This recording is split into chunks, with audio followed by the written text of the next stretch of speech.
দেশের সমস্ত media channel ব্যস্ত মহামানবের রেকর্ড ব্রেকের কীর্তি নিয়ে, কেননা আমাদের দেশের প্রধানমন্ত্রী সমস্ত প্রাক্তন প্রধানমন্ত্রীদের রেকর্ড ভেঙেছে। কিভাবে? কেননা নরেন্দ্র মোদী সব থেকে বেশি টাইম ধরে আমাদের দেশের প্রধানমন্ত্রী রয়েছে, আর এই জিনিসটাকে কভার করা নিয়ে পুরো মিডিয়া চ্যানেল ব্যস্ত। কিন্তু এই মহামানবের বন্ধু মাই ডোনাল্ড ট্রাম্প যে ভারতে 3টি কমার্শিয়াল জাহাজে অ্যাটাক করেছে, সেটা কভার করার মতো এদের সময় নেই। 8 জুন, 10 জুন এবং 11 জুন 3 দিনে 3টে কমার্শিয়াল জাহাজকে অ্যাটাক করেছে আমেরিকান নেভি, এবং সেই অ্যাটাকে 3 জন ভারতীয় ক্রু মেম্বারের জীবন চলে যায়।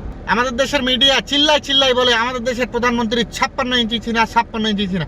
তো কোথায় গেল সেই 56 ইঞ্চি সিনা এখন? তাহলে ভাবুন, এত বড় একটা ব্যাপার, কিন্তু পুরো ভারতের মিডিয়া চ্যানেল চুপ। একবার চিন্তা ভাবনা করে দেখুন, এই জায়গায় আমেরিকার মিসাইলের জায়গায় যদি ইরানের মিসাইল হতো তাহলে কি হতো? তখন এই মিডিয়া চ্যানেলগুলো তাদের অকাতে চলে আসতো, তখন বলতো ইরান খারাপ, আব্দুল খারাপ, পুরো মুসলমান জাতি খারাপ। আর আমরা যখন এইসব ভিডিও বানাই তখন কিছু মহামানবের ভক্ত এসে এইভাবে প্রোটেস্ট করে, খবরদার, বাপ है हमारा।